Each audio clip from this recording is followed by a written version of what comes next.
எட்டி பார்த்துச்சு, ஓடி பார்த்துச்சு. அப்புறம் ஓட ஆரம்பிச்சிடுச்சு. அப்புறம் என்ன பண்ணுறதுன்னு தெரியாம ஓடிக்கிட்டே இருந்தப்ப, தூரத்துலேருந்து பார்த்தா யாரோ உட்காந்துக்கிட்டு இருக்கிற மாரி தோணுச்சு. பக்கத்துல போய் பார்த்தா, ஆஹா! இது நம்ம தினமும் பார்க்குற முகமா இருக்கே! அப்படின்னு யோசிச்சுச்சு. அப்புறம் பார்த்தா அது வாணியும், வருணும். இவங்க 2 பேரும் டெய்லி அந்த ஆற்றங்கரையோட வந்து பேசிக்கிட்டு இருப்பாங்க. அதனால அந்த தேவதைக்கு அவங்கள தெரியும். அது பக்கத்துல போயி அந்த குட்டி தேவதை பார்க்கலான்னு போகும்போது, அப்பதான் வாணி அருணுக்கு ஒரு ரோஜா பூவ குடுக்குறா. அந்த ரோஜா பூவுல போயி இந்த தேவதை உட்காந்துக்குது.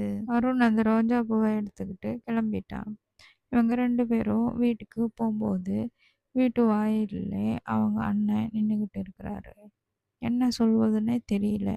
2 பேரும் அதிர்ச்சியில அவங்க அண்ணாவ பார்த்த உடனே அப்படியே நின்னுடுறாங்க.